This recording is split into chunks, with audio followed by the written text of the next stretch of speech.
Assalamualaikum warahmatullahi wabarakatuh. Selamat datang di channel Cerita Horor.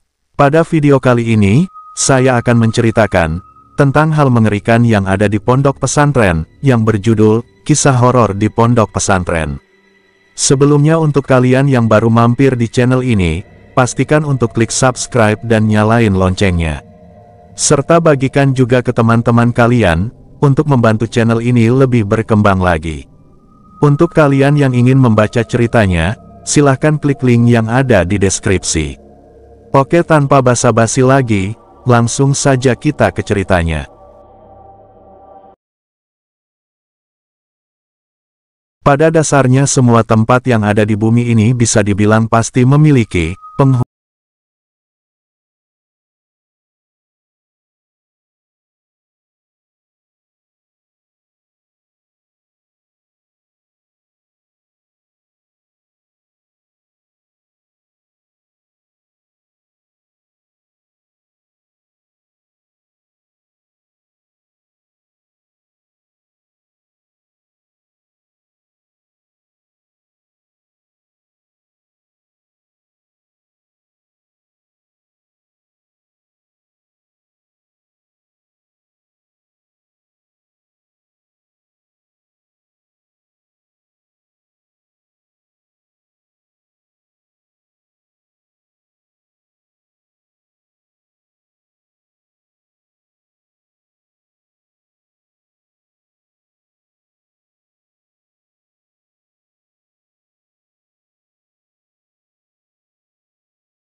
Mungkin hanya ingin menunjukkan eksistensinya atau sekedar ingin berkenalan saja.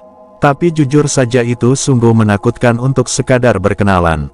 Setan gila mana yang berkenalan dengan cara seperti ini? Lama aku berusaha untuk bergerak, tapi tidak membuahkan hasil. Sudah kubaca berbagai doa tapi belum berhasil juga. Akhirnya dengan segala keputusasaan ku coba untuk kembali tidur saja. Masa bodoh dengan setan itu, aku sudah lelah. Esoknya aku terbangun dengan badan basah penuh peluh seperti terguyur air. Setelah kejadian itu aku merasa diriku mulai sensitif akan hal-hal seperti itu. Di sekolah terkadang aku melihat mereka walaupun hanya sekelebat bayangan saja. Namun, setelah lulus SMA aku mulai merasa biasa kembali, tidak ada bayangan sosok seperti mereka lagi.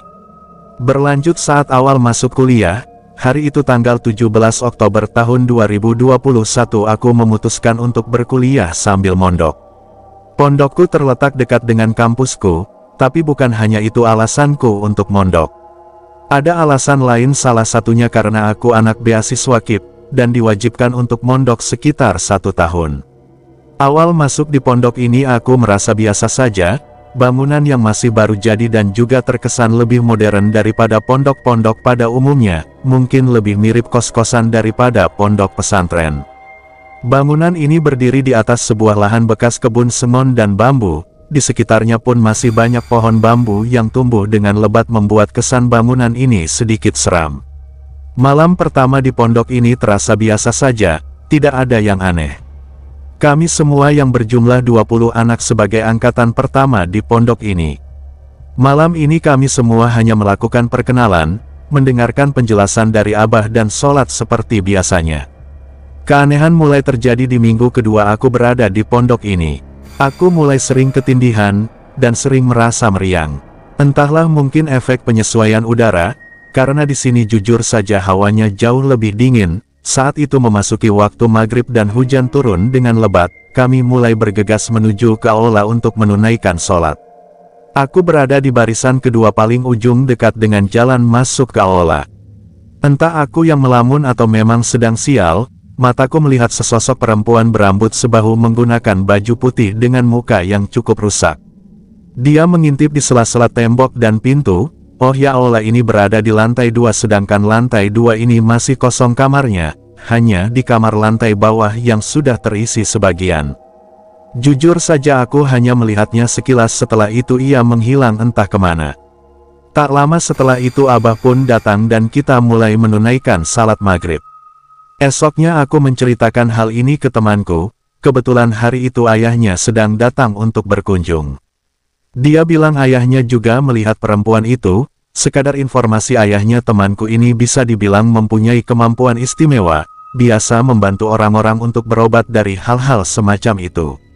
Setelah aku menceritakan hal ini, beberapa hari kemudian temanku mengatakan bahwa sosok itu sudah dipindahkan oleh perewangan ayahnya. Tak terasa sudah memasuki UTS dan saat itu kuliah masih secara online. Aku dan satu temanku, sebut saja Lia, kami satu jurusan di kampus. Malam itu kita sedang begadang di tangga menuju lantai 2, mengerjakan deadline tugas sekaligus menunggu air pam penuh.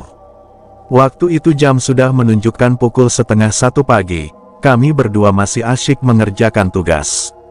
Sesekali kami bercanda dan mengobrol agar tidak terlalu hening. Saat sedang asyik mengobrol, tiba-tiba ada suara benda terlempar, kurasa itu batu. Tapi ini sudah malam, orang gabut mana yang melepar batu ke arah Pondok Putri jam 1 malam.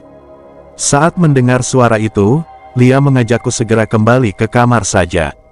Tapi ku katakan, sebentar lagi Li, sekalian nunggu air penuh, takutnya tidak ada yang mematikan nanti. Sudah tidak apa-apa, mungkin hanya orang iseng. Jujur saja aku juga sedikit takut, tapi ya kepalang nanggung juga kalau balik ke kamar. Setelah kupastikan air pam penuh, kami bergegas mematikan saluran air dan segera kembali ke kamar. Kupercepat ke tahun ajaran baru, pondok sudah mulai ramai, semua kamar sudah terisi penuh. Hari itu malam Jumat, selepas sholat maghrib kami melanjutkan membaca Yasin Tahlil. Tepat setelah selesai membaca, salah satu mahasiswa baru yang duduk di sampingku tiba-tiba menjerit ketakutan sambil meringkuk dengan posisi sujud. Semua orang panik, aku yang berada di sampingnya hanya bisa terdiam. Jujur saja dari awal sebelum sholat aku sudah tahu bahwa dia memang sedang ada sesuatu. Kami bersama-sama mulai membaca ayat kursi dan mencoba menghubungi salah satu pengasuh pondok kami, panggil saja Pak Misbah. Setelah Pak Misbah datang, dan anak itu ditenangkan, akhirnya kita melanjutkan sholat isya. Sekadar informasi saja, malam sebelumnya sebelum kejadian, sebut saja anak yang kesurupan tadi Ana. Dia juga mengalami hal yang sama saat akan tidur di malam sebelumnya, dia bilang melihat seseorang berjalan ke arah dapur. Awalnya Ana kira itu aku, karena memang aku sering ke dapur malam-malam hanya untuk membuat mie. Namun, ku bantah hal itu karena memang malam sebelumnya aku tidur lebih cepat dari biasanya. Memang sebelum kejadian itu Ana sudah merasakan hal aneh dari hari-hari sebelumnya. Bisa dikatakan Ana ini anak istimewa, dia sudah bisa melihat hal seperti itu dari kecil, katanya sih keturunan. Berlanjut ke beberapa bulan setelahnya, salah satu teman kami, sebut saja Ani. Ani saat itu baru pulang dari kampus karena ada kegiatan. Waktu menunjukkan pukul 6:30 malam. Ia yang waktu itu hendak memasuki gerbang tiba-tiba berhenti, di depannya berdiri sosok hitam besar seperti menghadang jalan masuk Ani. Beruntung saat itu ada temannya yang melihat perilaku aneh Ani, mereka berdua langsung menuntun Ani untuk masuk ke dalam. Kata Ani saat itu rasanya campur aduk, ingin lari tapi tidak bisa, badannya kaku seperti patung. Jujur saja dari sekian banyak cerita horor dan aneh itu, sekarang kami sudah mulai terbiasa. Belum lama ini aku dan teman sekamarku juga merasakannya lagi. Awalnya kami sedang bermain HP, temanku berkata ia mencium bau amis yang menyengat. Sebenarnya aku tidak terlalu sadar akan bau itu, padahal pintu kamar kami masih terbuka lebar, karena kupikir mungkin itu bau bangkai hewan. Tapi saat aku menyuruhnya untuk menutup saja pintu, bau itu mulai menyengat di hidungku. Tak ingin berpikiran negatif, aku memutuskan untuk tidur saja karena memang jam sudah menunjukkan pukul 1 dini hari. Esok harinya temanku bercerita, tadi malam setelah kejadian itu dia pergi untuk membuat mie di dapur. Namun, saat ingin kembali ke kamar ia melihat sosok permen candi di depan gerbang, di antara pohon pisang. Awalnya temanku tidak sadar akan sosok itu. Karena pada awalnya dia hanya melihat mata merah menyala di antara pohon pisang itu, tapi semakin ditatap mata merah itu semakin jelas bentuk dari sosok itu. Katanya, jika melihat hantu kita gak boleh menatap tepat di matanya, karena hal itu bisa mengundang mereka. Benar saja, saat tidur temanku bermimpi didatangi sosok permen candi itu tepat di depan wajahnya. Memang ya, di kehidupan ini kita tidak bisa jauh-jauh dari hal gaib.